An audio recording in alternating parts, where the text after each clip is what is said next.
The Way Out. By Richard R. Smith. How do you kill a man without killing him? Unless that question could be answered, Earth would lose the war, and every Earthman would die. Transcriber's note: this e-text was produced from Infinity, June 1958. Extensive research did not uncover any evidence that the U.S. copyright on this publication was renewed. The room was a maze of mirrors that reflected his nightmare image. At first he had tried to close his eyes but found that they had done something to them. He could not close them and was forced to look at the thing in the hundreds of mirrors, seeing it from all angles. He had tried to sleep, thinking that, if asleep, he would not see the mirrors and himself. But they had injected drugs into his body, drugs that made sleep impossible except when they wanted him to sleep. A human body had to have a minimum of sleep. They knew what that minimum was and gave it to him when they wanted him to have it. But even sleep was no release. During those first days, he discovered that a man unable to close his eyes will see while he sleeps. And in every dream the mirrors and the nightmare were there, superimposed upon the dream as two negatives placed one upon another. If he dreamed that he was a child again, playing in the fields and chasing rabbits, the nightmare image was there, superimposed upon the dream. If he dreamed that he was a teenager, walking Betty home from the movies and holding her soft hand in his, it was there, hovering in the air around them. No matter what he dreamed, it was there. He found that there was one relief from the nightmare and only one. They had left his right arm intact. In the event, he thought, that I give in, I will be able to write the answers they want to know. But that was not a complete relief. To stare at the smoothness and perfection of flesh on his right arm for long periods was to admit that the rest of his body was. They were clever with pain, he thought. Pain, he had realized during those first days, was a monumental thing to a man. Pain was the first sensation experienced by a man, the slap of the doctor's hand and the first breath of air in lungs unaccustomed to breathing. And pain was the very last sensation that a man experienced, the pain of death. Crowded in between those two sensations that represented a person's lifespan, pain was the dominant impetus. What drove a man to do anything except the impetus of pain and the instinct to avoid pain? A man did a million things to avoid physical pain. To avoid hunger pains, a man would eat. To avoid the pain of coldness, a man would light a fire. To avoid aching muscles, a man would make a wheel to carry his burden. To lessen that burden, a man would split an atom. And a man did a million other things to avoid emotional pain. To avoid the pain of loneliness, a man would make friends. To avoid the pain of boredom, a man would play a game. To avoid the pain of ugliness, a man would create beauty. Not an unpleasant reality, he realized. Not unpleasant because it was necessary. Nothing in the universe moved unless a force pushed or pulled it. A man unable to sense physical or emotional pain would do nothing. There would be nothing to push him. As wind moved clouds, pain moved man. The sight of his body was not exactly painful to him. They had not disfigured him, they had only changed him. To disassociate him from his body, no doubt. What they had done to him many would call an atrocity, he realized. But, in a war, every time one soldier killed another, it was an atrocity. One man had taken the life of another. They had a job to do and they were doing it. Successfully, he knew. When they came the next time, he would tell them what they wanted to know. Want to know where Fort Meade is located on Earth? Give me a map and I'll show you. How many soldiers do we have in the mountain range 100 miles from here? I'll give you my best estimate. I'll tell you anything you want. Pain was the impetus to push a man, he knew. They had pushed him and pushed him. Doing their job. And they had pushed him far enough. A man was not linked to other men in his nation and his world by tangible threads. A man was separate and distinct. A man's body was a world in itself. He had been pushed into his world by pain. Somewhere, beyond the wall of pain that came or vanished when they wanted, somewhere, he had friends, an army, a world called Earth. But they didn't matter. His world mattered. And, oddly, he wasn't afraid of pain anymore. It was just a thing to be avoided in any way. And he wasn't to be pitied. They had changed him. Sergeant Chester Gregg wasn't a man anymore. He was something that could be added to and subtracted from, a pliable thing that could be prodded and molded, an object that could be pushed this way and that way. Murphy raised his head. He could tell from the flashes of artillery fire that they were surrounded. Antarean artillery had a purplish flash of light that their own guns did not have. And he could see, in every direction there was an occasional flash of purplish light. The flashes formed a circle around them. He lowered himself into the foxhole. What? Hank inquired. Surrounded. Are you sure? Hank crouched in the semi-darkness as if about to pounce on something. Damn it, if you don't believe me, take a look. Hank hesitated. He was a tall, lanky person with red hair and boyish freckles. He had an awkward, self-conscious manner, and despite his powerful body, the freckles and manner made others think of him as a boy rather than a man. He was 18 and combat had hardened his muscles without hardening his appearance. I believe you, he said. Do you think we'll get out? Hard to tell. Maybe. Murphy leaned back and looked up at the dark sky. It was filled with stars that twinkled, and intermingled with them were other points of light that were not stars. They were atomic explosions, and unlike the stars, they did not twinkle. An atomic explosion in outer space, without the pressure of atmosphere, expanded tremendously. When it reached the limit of expansion, it faded, and watching a battle in outer space was like watching a maze of tiny blinking lights. Murphy watched those tiny blips of light every night. One night, if he lived long enough, there would be no blips of light, and that would mean that one side was beaten. They were fighting and dying on Antares, but their battle was a secondary one. It was the battle in outer space that would win the war. If the Antarians won that battle, then every Earthman on Antares would die because there would be no more supplies. If Earth won that battle, the Antarians would be beaten since they would have no way to stop Earth from sending more men and more supplies. He closed his eyes and tried to concentrate on the problem of saving Hank's life. That was his habit. Every time he went into combat, he picked someone like Hank, a kid, and stuck with him. He would worry about that kid, whoever he might be, and try to keep him out of tight spots. It was his way of protecting himself. Whenever he worried about his own life, his mind always froze. But worrying about someone else was different. I think I'd rather die than be captured, Hank said. I heard they have ways of making a guy talk, ways of making a guy tell them anything. Murphy nodded his head in agreement. It would be better to die than to be captured. The war with the Antarians was different from the world wars on Earth. Antarians were aliens and resembled lizards more than men. There was no way for them to disguise themselves effectively, and they had no agents on Earth to learn the location of factories and military installations. From 1,000 miles in space, if one of their ships were fast enough, they could photograph Earth's surface.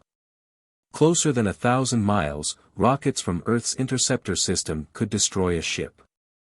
Atomic rockets dropped from Antarian ships could zigzag through Earth's atmosphere at tremendous speeds, and 50% got through the interceptor system. But a ship containing enough fuel to take it from Antares to Earth and back was large and unmaneuverable, and venturing closer than 1,000 miles was fatal. And a photograph taken from 1,000 miles does not show factories and military installations.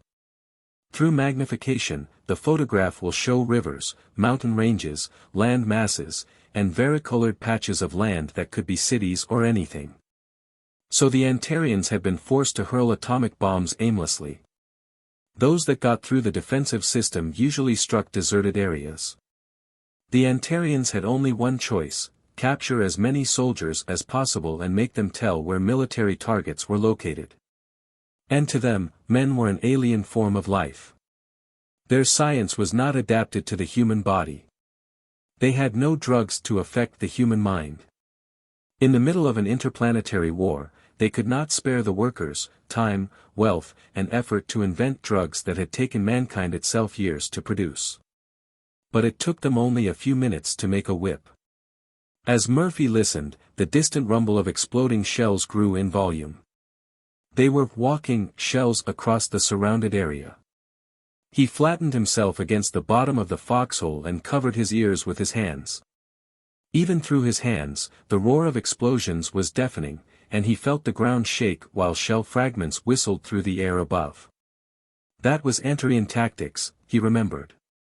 Whenever possible, they surrounded an area, pounded it until there were only a few men left and then charged with their infantry, taking as many prisoners as possible. The roar of exploding shells diminished in volume as the barrage moved farther away. Silence. Murphy checked his rifle and rose. He looked across a desolate terrain covered with craters and smoldering shell fragments.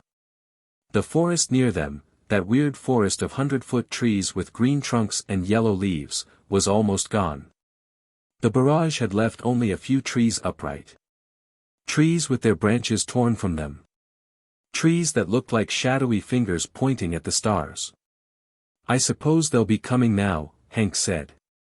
"Any minute. They always follow a barrage." "I won't surrender," Hank said as he checked his rifle. "I know that. There wouldn't be anything to gain.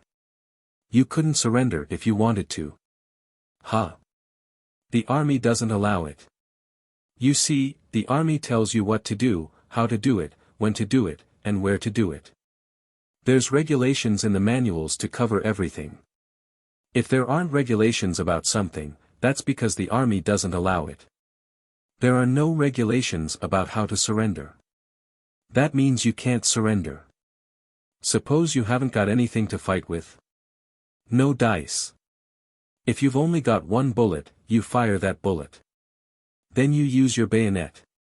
If your bayonet breaks, then you pick up rocks and throw them, and if there aren't any rocks around, then you attack with your bare hands. In other words, you keep fighting until you kill them or they kill you. If you surrender, you're a traitor." Hank was silent for a while. "If that's so," he said, "why do they have regulations about what to do after you're captured? You know, that, give only your name, rank, and serial number stuff. That," explained Murphy with mock impatience, "is for those cases when a guy might be captured while unconscious. The army's sensible. It knows you can't fight if you've been knocked unconscious by something. Did you hear the rumor," Hank went on, "that every guy going into combat has something done to him so he'll kill himself if he's captured? Hypnotism or something." "Aha." Murphy wished Hank hadn't mentioned that. He remembered, there at Fort Hendricks, something strange had happened. Take a battalion of men, line them up outside a hospital. One by one, as the men enter a room, give them an injection that knocks them cold. Keep them unconscious for days while you feed them through the veins, and then revive them, put them in a formation and march them back to their barracks without an explanation. Do something like that and you'll cause all sorts of rumors. Those men will wonder what happened to them while they were unconscious. The more they wonder, the more fantastic the rumors will get." "I doubt it," Murphy said. They had been whispering. No enemy followed a barrage so close that they were killed by their own shells, and Antarians could only move at a certain speed. That always left, immediately after a barrage, a few minutes during which they could talk or whisper in safety. But that time was limited and they fell silent now. Murphy thought, somewhere out there, lizard-like things are crawling toward us. Any minute now, they'll be close enough to hear us if we make a sound, and they'll be waiting, hoping to hear a sound.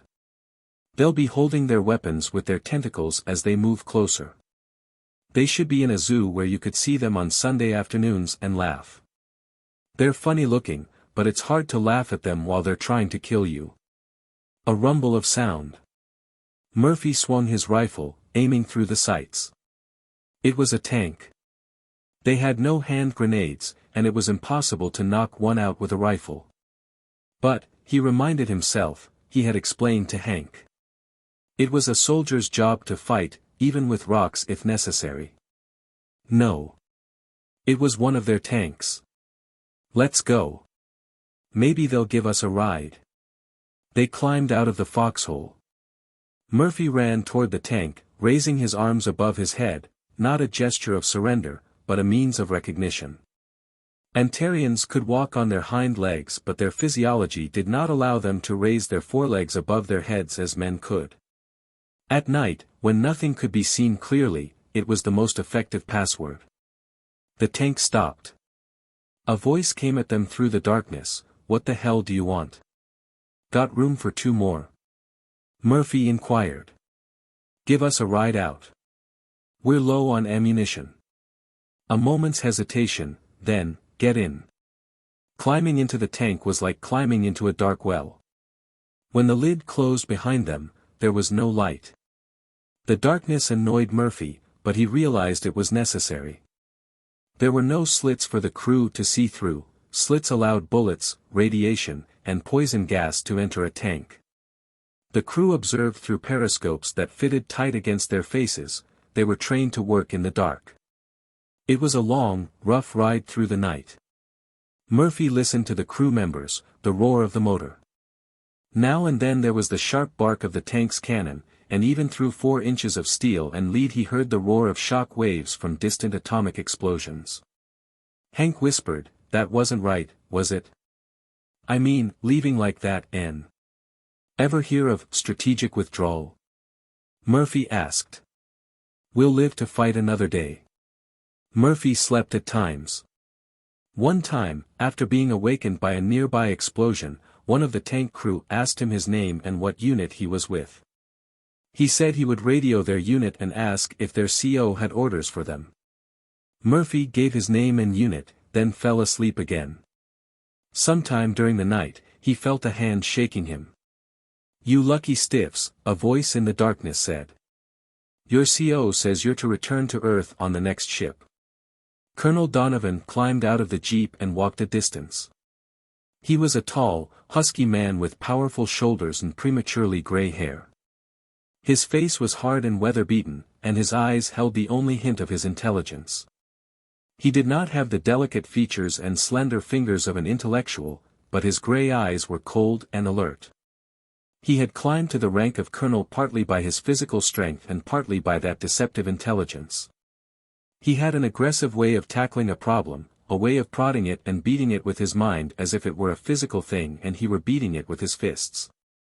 During his career, he had solved numerous problems with his different approach. The intellectuals, the men who solved problems, had minds as alike as if they had been cut from the same pattern. A definite type of physique produced a definite mentality type, and a definite mentality type produced a definite way of thinking. The intellectuals were similar in body and mind, and their answers were often too similar. When the UN wanted a different answer, it called upon men such as Donovan. And Donovan had a new problem. He lit a cigarette without looking away from the ruins. The ruins of Fort Meade, he could see at a glance that it had been a direct hit. Every building had been leveled, the ground scorched and fused into weird glass-like substances. There had been no burial details. Of all the thousands of soldiers at the fort, there had been no remains to bury. He had no special purpose in viewing the ruins except to goad his mind. Reports on his desk in the new Pentagon had informed him of the facts. 7 military bases such as Fort Meade had been bombed by the Antarians. All direct hits. It meant one of 2 things. 1. The Antarians could take a photograph of Earth from 1,000 miles and spot military installations on that photograph. 2. They had tortured prisoners and learned the locations. Number 1 was improbable, number 2 was very probable. He wondered, how do you prevent a man from giving information? It was an important problem. There seemed to be no way to prevent the Antarians from taking prisoners, no way to prevent them from torturing prisoners.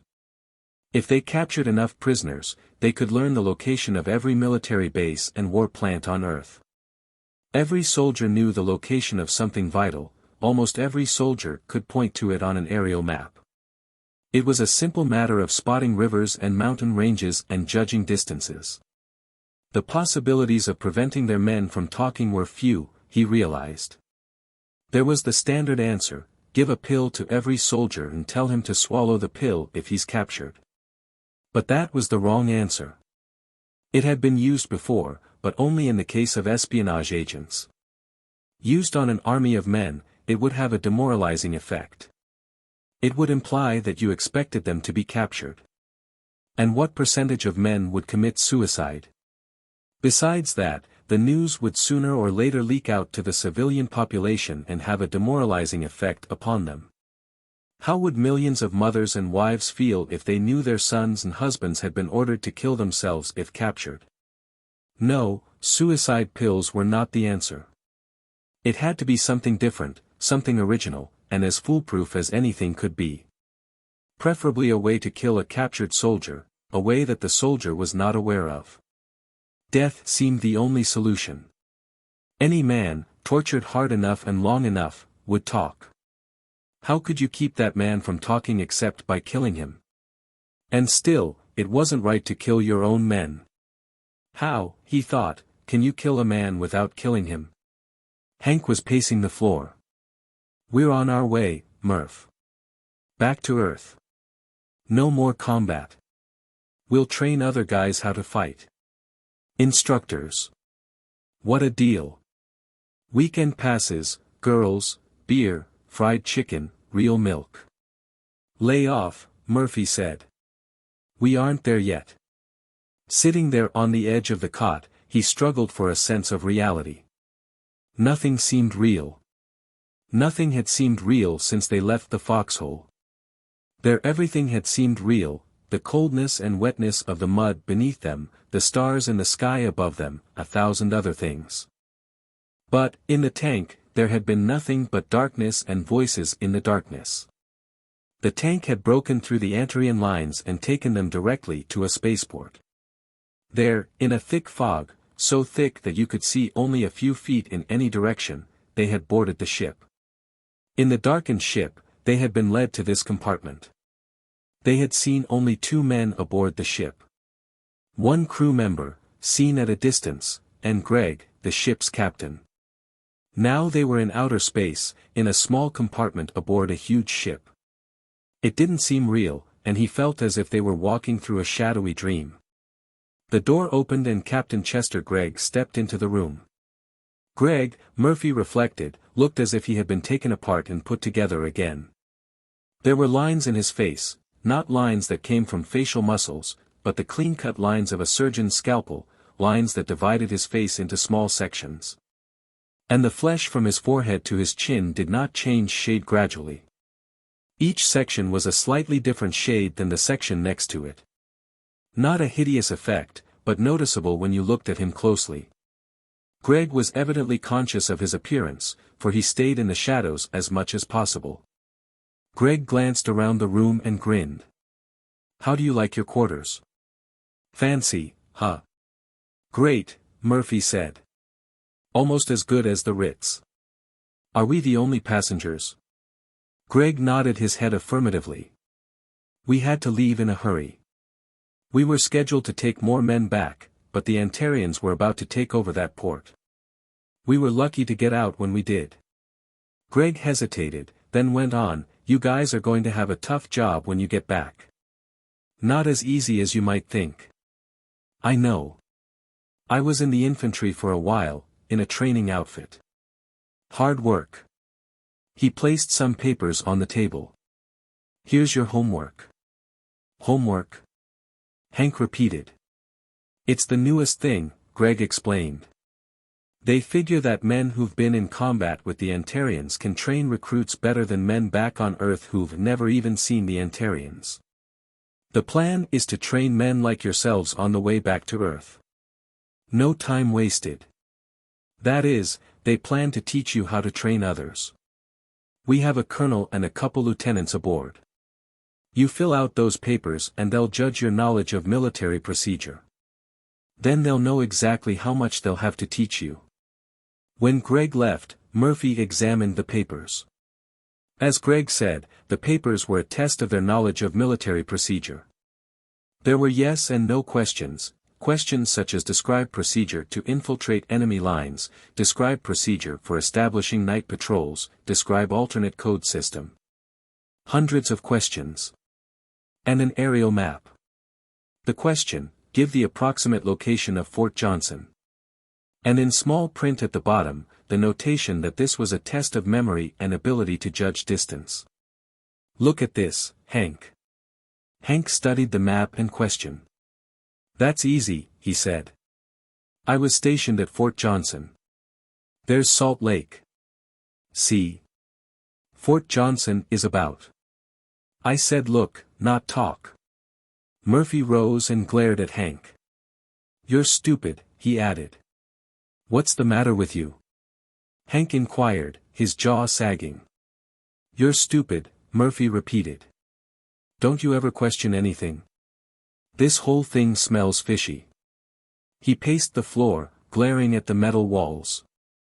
There was something wrong with the compartment. It was like any compartment aboard any ship, but there was something wrong. He knew there was something wrong, but he couldn't pinpoint it. It doesn't make sense. We were in a foxhole a few hours ago, and now we're on a ship headed for Earth. It doesn't make sense. We're going to be instructors. And that map is fishy, Murphy continued. That's the sort of thing the Antarians would want to know. They have to photograph Earth from 1,000 miles out. They'd like to know exactly where Fort Johnson is. Well, so what? So what? Hasn't it occurred to you that maybe we're prisoners of the Antarians? Are you serious? Hank inquired. How can we be prisoners? He glanced around the room and shrugged his shoulders. We were picked up by one of our own tanks and the Antarians capture our tanks now and then. It could have been a trick. Our own men were aboard the tank. We didn't see them. It was too dark inside the tank to see anything. We heard them, Hank insisted. That doesn't mean anything. Murphy remembered that they had been warned about Antarian talkie machines. The Antarians frequently tricked or forced a prisoner to talk for hours. The conversation was recorded, broken down according to individual sounds and recorded in a talkie machine. The machine resembled a typewriter, and an Antarian could reproduce any vocal sound by pressing one of its keys. A skilled Antarian linguist could use one of the machines and carry on a conversation with perfect English. They had been used during attempts to infiltrate their lines at night, but, Murphy realized, one could have been used in the tank. Take it easy, Hank said. You're imagining things. We're on one of our own ships. Are we? What have we seen of this ship except the corridor and this compartment? It could be. Well, this compartment could be like a stage. It was so foggy outside, we couldn't see anything. He paused to light a cigarette and continued, Greg gave me the idea. I've seen Greg before, at Fort Meade. I remember him but he doesn't remember me. Of course, that's natural. You meet a lot of guys in the army and you can't remember them all. But Greg was in the infantry like he said, and now he's a ship's captain. Our army doesn't work like that. The infantry doesn't take a man and train him to be a spaceship captain. That's the sort of thing the Antarians would do. They have a screwy theory about their soldiers being versatile. Hank's eyebrows rose, there was a trace of doubt on his face. We're here, he said nervously. We can hear the ship's engines. Murphy listened. True, they could hear a ship's engines. Could be a recording, he said. If there's a possibility, maybe we shouldn't talk so damned much. Hank rose to his feet, frowning. If you're right, they may have hidden microphones. What's the difference? If they were prisoners, Murphy thought, there was no reason to keep the Antarians from knowing that they knew. There would be no chance to escape, no way out. Antarians took their prisoners far behind their lines. A man, a creature who walked upright on two legs, could not disguise himself and pass unnoticed among creatures that resembled lizards and crawled on four legs. No, if they were prisoners they would be well behind the lines. There would be no way to escape. But, he wondered, if we're prisoners, why are they trying to keep us from realizing it? They had used a trick to get information, but they could have gotten the same information through torture. He knew, he was brave enough to die for his country, but not strong enough to. What's wrong with this compartment? He interrupted the chain of thought. There was something wrong with the compartment. He could sense the wrongness. But what could be wrong with cots, a table, 4 walls, a ceiling, and a floor? There was nothing wrong with them, so that meant there was something wrong that was not in the compartment, a something that came into the compartment from outside. What, he thought wildly, is not in here but comes in here from outside? I've got it. Hank jumped, startled. What? Vibrations, Murphy said. There aren't any. Hank shrugged his shoulders. It's important, Murphy said. Remember the troopship that took us to Antares? I remember I had trouble sleeping because of the vibrations. Every ship has vibrations. The engines kick up one hell of a fuss and the vibrations travel all over the ship. Not so bad in some places, but you can feel them anywhere. He pressed his hands against a wall. Hank, some of the color draining from his face, did the same. See? Murphy inquired. There are no vibrations. We're supposed to be in outer space, headed for Earth. There should be vibrations. He hit the wall with his fist. He hit it harder. The wall didn't sound right.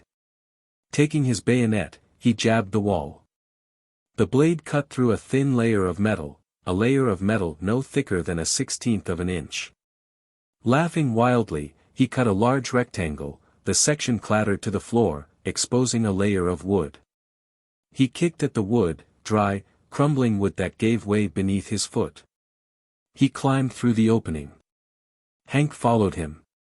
Colonel Donovan studied the papers before him with blank eyes. Lately the project had started to annoy his conscience, and the fact that it was a logical move did not lessen the annoyance. There at Fort Meade, he had faced the problem: how can you keep men from giving information when captured? It had been a vital problem. Without a solution, the Antarians could have learned countless military secrets and ultimately won the war. Death had seemed the only solution, but it had not seemed right to deliberately murder their own men. He had asked himself, how can you kill a man without killing him? And he had come up with the answer: drive him insane. They had placed him in charge of the project, and he had organized a group of psychologists, psychiatrists, chemists, doctors, and sociologists.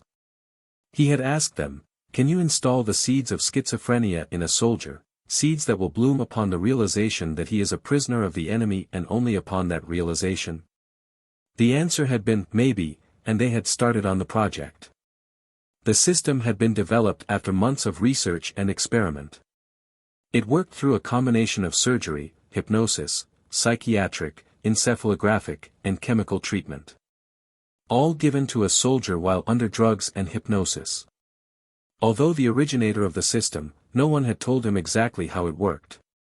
In such matters, it was the Army's policy not to tell anyone who did not have to know. And, not being a scientist, he would not have understood all the mechanics if explained to him. But he had a vague concept: a soldier realizes that he is a prisoner of the enemy, and the realization triggers a reaction planted in his mind. A reaction placed there by surgery, hypnosis, psychiatric, encephalographic and chemical treatment. The reaction forced the soldier into a schizophrenic dream, entirely separated from the world. A tight, permanent dream dissociated from all sensory perception. A dream that not even Antarian whips could reach. And it annoyed his conscience: he was responsible for the insanity of thousands of their men. He could not help feeling that perhaps, if he had tried harder, he could have thought of another way. The door opened and Phillips burst into the room in his customary manner. He threw some papers on Donovan's desk. Our new project, he said. A tough one. Impossible, I should say. While Donovan glanced at the papers, Phillips slumped in a chair and lit a cigarette. The Antarians have made a counter-move, he explained. We found a way to prevent them from torturing prisoners and getting information, but our system depends upon the realization by a soldier that he is a prisoner. The Antarians learned that, and now they have a new approach. They use our tanks that they've captured and pretend to be our troops while they trick information from our men. You see, our men have the treatment, but they don't realize they're prisoners, so the treatment doesn't work. Our new project is to find a way that our men will realize they're prisoners despite any trickery. He shrugged his shoulders as if the problem were a tangible thing and he wished to thrust it aside. Anyway, the war is almost over and the Antarians are losing. I don't think it'll make any difference whether we find a solution or not. The war will probably be over before. He hesitated when he noticed Donovan's expression. "What's the matter?" he inquired. "You look sick." "Nothing." Phillips nodded his head. "I get it. The same old stuff. Your conscience is bothering you again." He leaned back in the chair, placed his hands behind his head and looked up at the ceiling. "You're foolish to let it bother you. You know what happened to me yesterday? On the way home, I had a flat tire. It was raining, muddy as all hell, and I messed up my last clean uniform. The tire was ruined. Now I haven't got a spare and can't buy one because of this damned war. My wife's sister, Louise, is staying with us now. Her husband was killed on Antares and she cries all night, every night. Now and then, she gets Martha crying. Last night I couldn't stand it, so I went out and had a few drinks. I got charged with drunken driving, and when I got home this morning, I really caught it. Martha's talking about getting a divorce. She says Donovan groaned. "Phil. I'm interested in your problems. Someday we'll sit down together and cry on each other's shoulder, but..." Phillips raised a hand. "I was trying to illustrate how we all have 100 big and little troubles every day. The fact that the system prevented thousands of men from being tortured does not matter to you. Your stupid conscience hurts because you're responsible for driving men insane. But you don't understand. It's not a simple case of schizophrenia that our men get. It's a schizophrenic dream. The system blocks all sensory contacts and speeds up the mind. You know how a person dreams only a few seconds before he wakes up and that dream seems days or weeks long? Can you imagine how much a dream can be speeded up and clarified by drugs, how much a dream can be controlled by hypnotic suggestion, how much experience can be? Murphy saw that they were on a street, the tall, angular shadows of strange buildings all around them. He heard a shuffling noise and turned to see Antarians crawling toward them. They were prisoners. For some reason, the Antarians had kept them from realizing it, and a brief, intense pain ripped through his skull. He closed his eyes for a few seconds, then opened them. The Antarians were dead, their bodies riddled with bullets. There at the end of the street, their troops. He looked up at the sky. There were no blinking pinpoints of light among the stars. The war was over. They had won.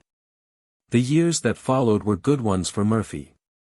Although he had never written a line before, he wrote a novel about his war experiences and it became a bestseller.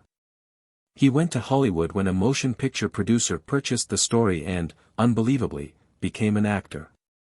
He had never considered himself a handsome man, but millions of viewers considered him handsome and beautiful women were attracted to him. He married and became the father of 2 children. Life seemed like a dream, a perfect dream in which, day after day, year after year, everything was perfect.